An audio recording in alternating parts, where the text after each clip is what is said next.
Please subscribe to Bear Nerd Fun. Smash the like button. Goodbye. Hail to all. Hail to all. This is Bear at Bear Nerd Fun. How's everyone doing today? Well, we're going to go over a whole bunch of articles. Alright, let's check it out. What we got here. We got Picard pilot was available for free. Let's see. The Orville, Seth MacFarlane and NBC walk out a Star Wars sales meeting. The Mandalorian mashup. 5 big takeaways from the Mandalorian Season 1 finale. Ooh, the Batmobile. The Batmobile chase scene requesting cars from fans. But I mainly clicked on this because that right there. That's pretty cool looking, I gotta say. Kind of looks like a Corvette, doesn't it? A little bit. Alright. Birds of Prey. Now tell me, does this Birds of Prey look like that? One does not look like the other. Yeah.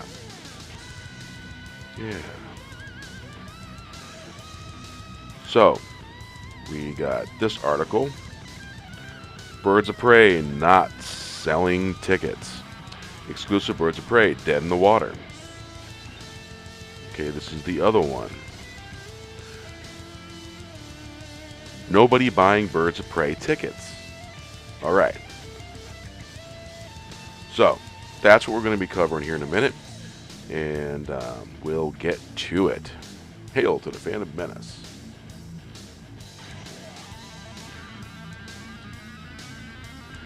CBS makes Star Trek Picard pilot available for free. That was weird, huh? CBS makes Star Trek Picard pilot available for free. Fans of the long-running Star Trek franchise can rejoice as the new chapter in the universe. I don't know anybody that's rejoicing. Star Trek Picard is not only scoring rave reviews. Yeah, maybe they're shills. Anybody with any sense will probably point out the good pieces, which are few, and point out the bad, which are a lot. CBS has debuted a pilot for free for audiences on YouTube for a limited time. Check out the acclaimed pilot here. Not acclaimed. Not Star Trek, as far as I'm concerned. Yeah, that's the problem. Star Trek Discovery co-creator. That is the problem right there. So, I didn't really care for it. I've seen the first episode and the second episode. And I find it wanting. I find a lot of things wanting. One, I can't watch it with my kids because they're dropping F-bombs. Yeah, F-bombs. So, if those of you that wanted to sit down and watch a Star Trek with your kid, well, guess what? They're dropping F-bombs. Maniacal admiral females talking down to an esteemed captain, admiral by this time, or whatever, high ranking, you know. Why is Picard being talked down to that way?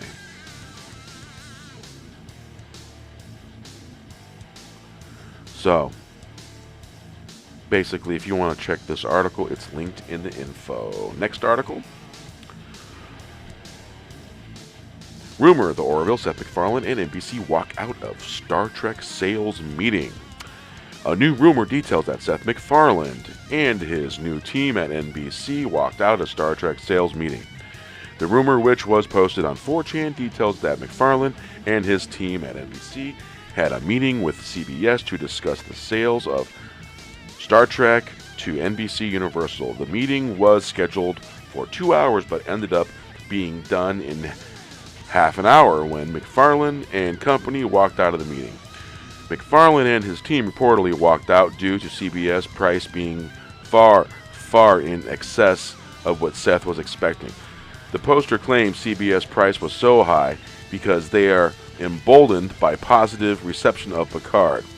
However, they do note that MacFarlane and NBC did offer their own price and claimed it was fair.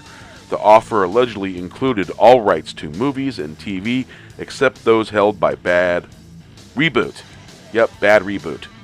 CBS did not outright reject the offer, according to the poster. Twitter user Angry Mr. Fribble shared the rumor on Twitter. Never had much faith in this rumor anyway, but it looks like NBC won't be buying Star Trek. A previous rumor also shared to 4chan, then shared to Twitter by Angry Mr. Fribble, detailed that MacFarlane was interested in acquiring the rights to Star Trek. It's probably all nonsense, but the idea NBC Universal and Seth MacFarlane acquiring Star Trek would surely be an improvement over what we've got now. Oh man, say a prayer for that one. The rumor indicated that CBS Star Trek Picard was receiving negative feedback during test screenings. The poster, who claims worked for CBS, wrote, "First 5 episodes of Picard were test screened and received an average grade of C from general audiences." So if they got a C from general audiences, real nerds probably gave it a D. More than likely an F. And a D from Star Trek fans. Well, the nerds are going to give it an F. For reference, even our shittiest programs will usually get a B from general audiences. Although they did note, everyone is actually surprised how good some of the influencer comments on social media have been for the premiere. But we're putting it down to the open bar that was in the lobby. It's not just Picard though. The higher-ups are shitting themselves about Star Trek as a whole.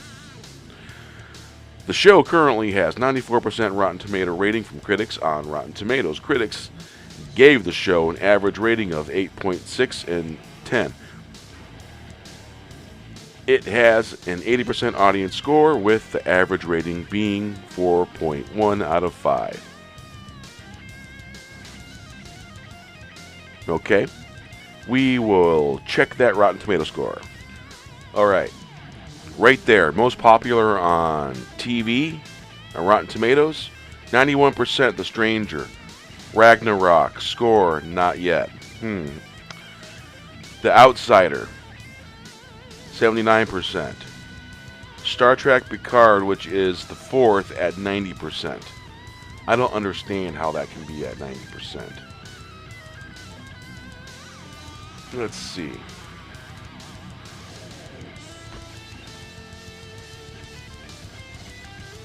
Are they going to show us the whole score?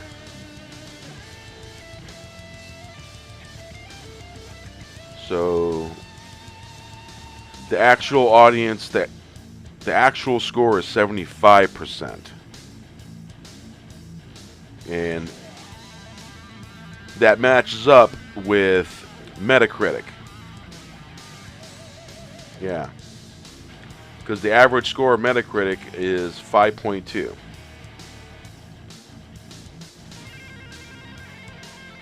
So yeah. Oh, there you go. So yeah. Got a 75%. It's got an average of 3.9 out of 5 on here. Out of users, the audience score. This is everyone.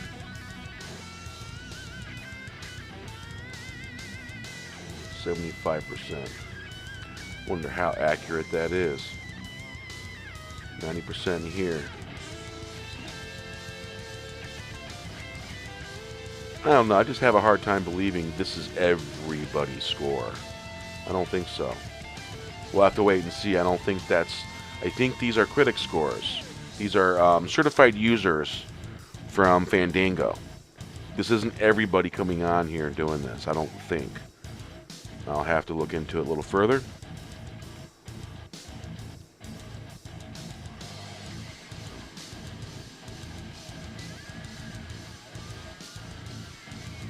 So users, it's a 75% rating, and the critics is 94%. Here's an IMDb user rating.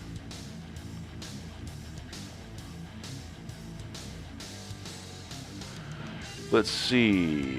Star Trek Picard. Where is this from? However, those numbers seem to be massively inflated, as the scores are significantly lower for both critics and users on Metacritic.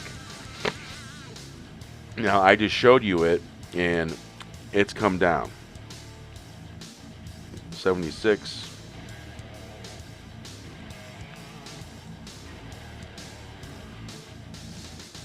So it's a 5.2 now. Yeah, 5.2. See, 5.2 average.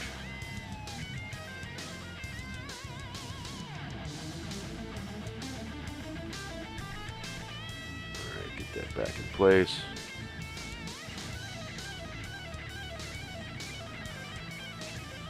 Not only are the Medic scores significantly lower, but the scores tell us that Star Trek Picard Episode 1 viewership was worse than the CW's Batwoman, which has seen viewership dip below 1 million viewers during its premiere season. One thing that's a big difference, it's behind a paywall. So, if it even actually was broadcast, and maybe they put it on YouTube for free to get the views, but it wouldn't be able to compete if it was actually broadcast on a TV network. And it hasn't. It's behind a paywall. Well, the article was written by John F. Trent. Come over here, give a like, subscribe to their website. Okay, let's check out The Mandalorian. Disney Plus Mandalorian was mostly content to spend its first season introducing characters and setting the mood. Exposition took back seat again and again, even the larger story was clearly developing. That changed in a big way in Chapter 8. The final episode of Season 1 is filled to the brim with major developments that are sure to shape the course of the story ahead in the second season. We know more than ever about our heroes and villains, as well as various forces, so no Star Wars pun intended. That guide their actions. So let's get to it. What's the big details that you're chewing on of the new? Start to look forward to season 2. The Mando himself won. Our mysterious armored protagonist now has a name and origin story to go with it. The Mandalorian's name, Din Djarin, as we learned when Moff Gideon just blurted it out. We also learned compliments of an extended flashback that Din wasn't born on Mandalore. In fact, he's a foundling who was rescued by a group of Mandalorian warriors in the aftermath of a separatist attack on an as-yet unnamed homeworld. A few things stand out from the flashback. For one, at least one of Din's rescuers wore the clan. First of all, you don't refer to him as Din, you refer to him as Din Djarin, the whole name. Clan symbol and the Death Watch. There's a lot of history here, extending into both Star Wars Clone Wars and Star Wars Rebels TV series. Suffice to say, for now, the Death Watch split into two separate factions at a certain point in the past, and one of those factions is tied directly to Darth Maul. Yes, that Darth Maul. Whichever group it was that raised Din, in the ways the Mandalorian could have an immense impact on where his loyalties lie in the larger Star Wars galaxy creeps into the show. It's notable that the present-day version of Din Djarin doesn't wear any clan symbols. Something happened in his past that severed his connection to the clan that saved him. It could have to do with the fact that Death Watch itself divided at some point. Maybe Din was rescued before that division, and he ditched his clan connection after. I'm keeping this vague because it ties to a lot of spoilers from the Star Wars TV show. All of which is to say you might want to spend the downtime between the first and second seasons catching up on the Mandalore, on any Mandalore and Mandalorian plot lines from Clone Wars and Rebels. Season 2 of The Mandalorian is coming fall 2020. Din Djarin's origin as a Mandalorian foundling could also explain some of his professional mistrust of droids. It's also still entirely possible that Din's misgivings about droids are rooted in something that happened to him later in life. Hello, they showed droids, spoilers, killing his parents. And then a droid was destroyed by a Mandalorian. More than likely from Death Watch. It's a natural to think that you just realized droids, battle droids, killed your parents, and yeah, you're going to have a dislike. There's no surprise there.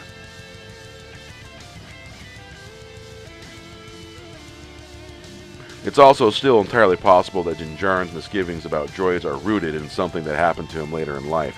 But it doesn't take a doctor or a psychologist, I think you're looking for the word psychologist, to recognize that watching your childhood home and birth parents get wiped out by a droid army might inform some deep-seated issues with all droids everywhere. That said, 2. Maybe droids aren't so bad after all.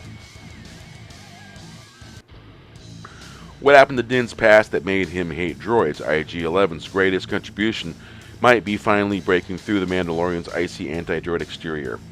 The former bounty hunter hunting droid final sacrifice is a moving moment, and more so because Din Djarin so clearly doesn't want it to happen.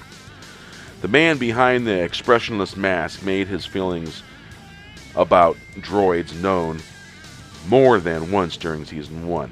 What do you think it was that finally turned him around? IG-11 did stay behind to administer some Bacta spray to the ailing Din, but would that act alone really have done it?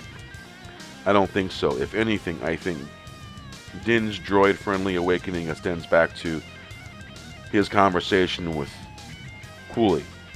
Rest in peace, as a previous episode. Quill. How droid behaviors are the product of their programmers. Din Djarin saw firsthand in Chapter 8 that the lengths IG-11 went to both to protect the child and to keep the little Tyke's other protectors safe. Sadly, IG-11's sacrifice ensured that it won't ever get to see Din's newly favorable outlook on droids. But it's safe to bet that Season 2 will continue to pay off as Din Djarin takes his experience with IG-11 into future encounters with droids. Cara Dune's home planet. It was easy to miss during the heat and spectacle of The Mandalorian's 8th chapter, but observant viewers no doubt caught Cara mentioning where she's from, Alderaan. The revelations make her one of only a handful of live-action Star characters to hail from the planet a young Princess Leia once called home. It could also explain Cara's usually intense hatred of the Empire's post-Return of the Jedi remnants. Yeah, there aren't many fans of the Empire among members of the Rebel Alliance, but Cara's home and presumably her family were destroyed by the Death Star. It was meant to inspire fear, but how fitting it could be if Cara's strong, rebellious streak was fueled by the destruction of Alderaan. 4. A finer point on Mandalorian culture. Chapter 8 lays down some ground rules for the Mandalorian life is all about. Some of this had already been established both in The Mandalorian and elsewhere, but the season finale made a point of repeating what we know and adding to it, presumably as a bit of Season 2 foreshadowing. Foreshadowing. For one, Mandalorian, as we understand it at this point, is the Star Wars timeline is less a race than it is set of beliefs. We now know that Din Djarin himself wasn't born on Mandalore, newly orphaned during the Clone Wars. He was taken in by a clan of Mandalorian warriors and raised as one of their own. We don't yet know why he doesn't wear any clan symbol until he gets one from the Armorer, but that's a question for Season 2 to hopefully answer. We also learned from the Armorer that while she might not know much about the child specifically, she's familiar with the powers he wields. As she tells Din Djarin, the song of the eons past speak of battles between Mandalore the Great and the first Mandalorian, an order of sorcerers called Jedi. Din Djarin's no history buff, but he now knows that there's such a thing as Jedi, and they were once an enemy of his people. None of that impacts his relationship with the child, however, as the Armor reveals Mandalorian creed, makes it clear that the little foundling is officially under Din's care. He's either got to reunite the child with his people, enemies, or not, or failing that, serve as the little one's father until he's old enough to fend for himself. And thus, the bond is cemented. 5. Don't mess with Moff Gideon. There's plenty to said about the weapon Moff Gideon brandishes in the final moments in the episode. It almost certainly the dark saber, and it has direct ties to Death Watch faction that apparently rescued Din Djarin as a foundling, but that's a whole discussion unto itself. Let's focus on what we know about Gideon. During the days of the Empire, Gideon was an officer in the Imperial Security Bureau who played an active role in the Great Purge of the Mandalorians. Virtually everything we know that time period, and it's very little, comes from the Mandalorian. We know that the Mandalorians were hunted down and exterminated in a manner similar to the Jedi Order and the Galactic Republic. The Empire seemingly wanted to stockpile Beskar, Mandalorian iron used in the crafting of signature armor. The purpose isn't clear, but we know from Star Wars Rebels the Beskar has been used to create at least one superweapon, and we all know how much the Empire loves its superweapons. It's clear from that brief time we spend with him that Gideon has direct knowledge of history from the Mandalorian perspective. Not only does he know Din Djarin's true identity, he also name drops the siege of Mandalore and reference an incident known among Mandalorians as the Night of a Thousand Tears. It's entirely possible, probable even, that Gideon had a direct hand in planning and perhaps even executing that assault. Whatever the truth may be, Gideon's connection to the Great Purge and his unlikely ownership of the Darksaber suggests that at least we've met the Mandalorian's primary antagonist, the one who's been pulling the strings behind the scenes all along. Whatever the truth is, Gideon clearly has more role to play in the life of Din Djarin and his usual founding.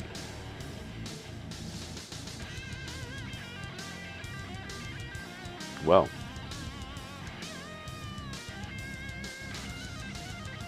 indeed. There you have it. That's that. And we will move on. Next article. Yeah, that Batmobile, man. That thing's awesome. Further details are revealed about the big Batmobile reveal, which will be filming in Glasgow, Scotland. A call has gone out from the production looking for local to provide cars to be used in scenes more than likely involving the new Batmobile. That will film at the end of February. A now deleted Facebook post of the American Muscle Scotland Facebook group stated via UK Daily Record, wanted US cars for upcoming movie in Glasgow.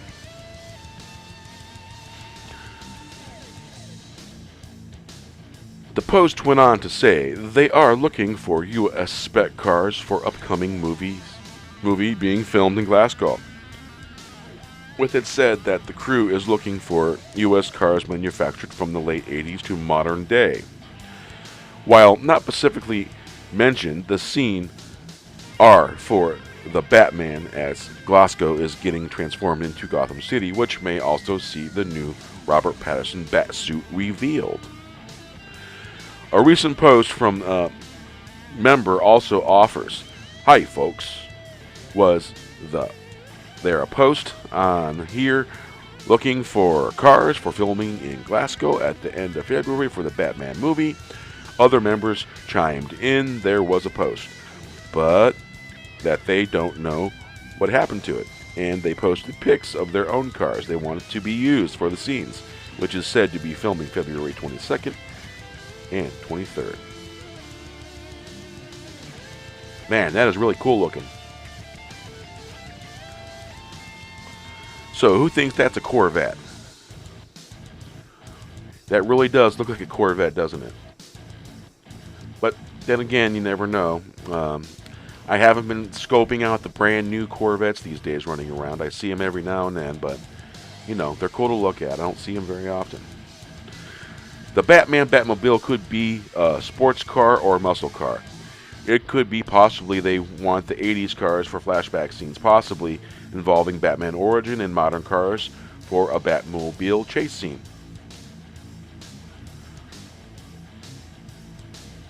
Word of using modern cars also seems to put the kibosh on rumors the flick is set in the past, as some fans have speculated. The Batman takes place in the 80s, or the 80s. That makes no sense. Regarding the new Batmobile, nothing is known, but we can guess the new Batmobile may be a muscle car or a sports car. Back in July, saw artist Ash Thorpe tease that he may be designing a new Batmobile. Thorpe is known for working on the visual effects and graphic design for Ghost in the Shell, Assassin's Creed, The Amazing Spider-Man 2, Ender's Game, Total Recall, Person of Interest, RoboCop, and more. Thorpe has a section on his website dedicated to vehicles and Instagram as pictured above. Well, I put it forth that since Robert Pattinson is a younger Bruce Wayne, that instead of going with the tank versions from the Christopher Nolan, the Dark Knight trilogy, and the recent Zack Snyder films, that maybe the new Batmobile will be a sports car, or, judging from the name of the aforementioned Facebook group, a muscle car. The Batman gets released on June 25, 2021, with Matt Reeves directing. The script is co-written by Reeves and Mattson Tomlin. Michael Giacchino? Man. Yeah. Is scoring the music. Yeah, I ruined that name.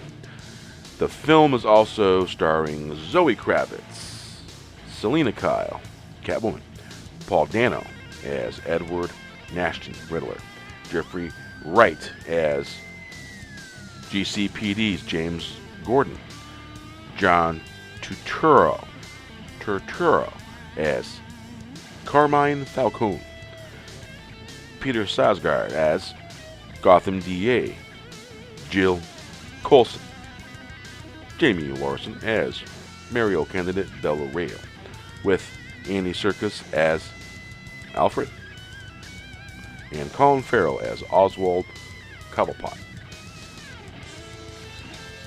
Interesting.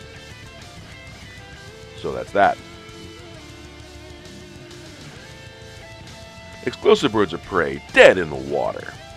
Following many articles of Birds of Prey tickets not selling, it's just been contacted by a source in Los Angeles that says the flick is dead in the water.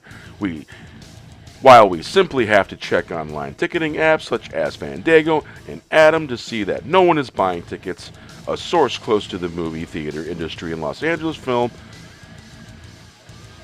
fills me in that there really are no tickets being sold for Birds of Prey. All the local theaters are dead in the water with pre-sale tickets. The insider says who is connected to one of the largest theater chains in Los Angeles. The insider goes on to note that just as I and other fans have done, checking screenings reveals there are literally showing with 0 tickets sold. Well, look at this right here. What is that? Now, look at this. That's real Birds of Prey. Okay? That's what they're supposed to look like. They're superheroes. Not super feminists from the third kind. You know? Yeah. These are superheroes. These are not. These are not. This is their costumes, ugly. Ugly. What were they thinking of? Birds of Prey not selling tickets, while Atom Tickets and the online shill sites are trying to spin things as if ticket sales are positive, as it's being claimed that Birds of Prey is outside Suicide Squad and Wonder Woman. That is simply not the case, as not many people used the Atom app when those 2 movies were released compared to today. So the numbers are obviously skewed in favor of Birds of Prey.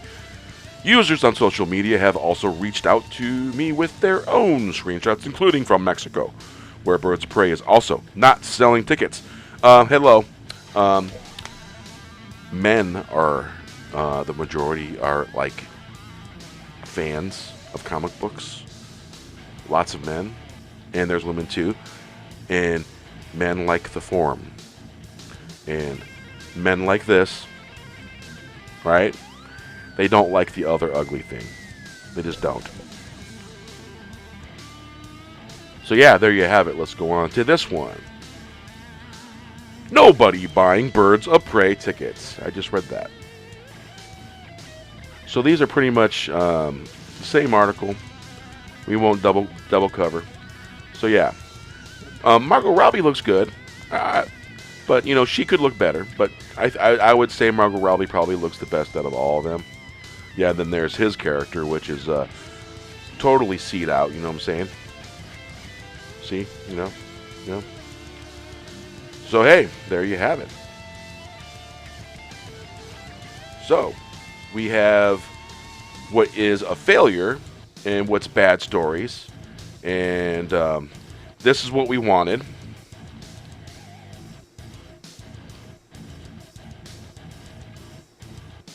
And that's what we got. Wanted this.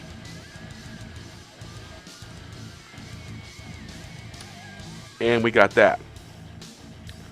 I don't know what the designers for the superhero outfits, but yeah. This is work clothes. This is what you go to work in. You know, this is what you go to work in. These are work clothes. These aren't superhero clothes. So, folks wanted this. Didn't get that, though, did they? Yeah. Beautiful characters. Just beautiful. Look at the costumes. It shows the characters and their strengths and all that stuff. You can see the steeliness in their eyes. You know, just from looking at those eyes, man, you do not want to mess with those people. Those are superheroes. Not so much. This is why people are not buying. So, there you have it. Hail to the Phantom Menace. We do not kneel.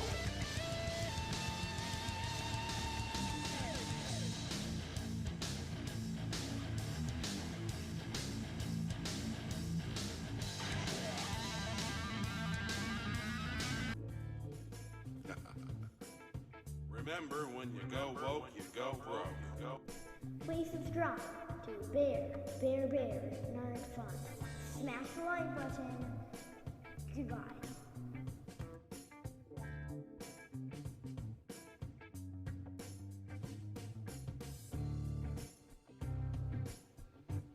Say hello. Hello. Say hello. Say nerd fun. Nerd fun. Nerd fun. Say goodbye. Goodbye.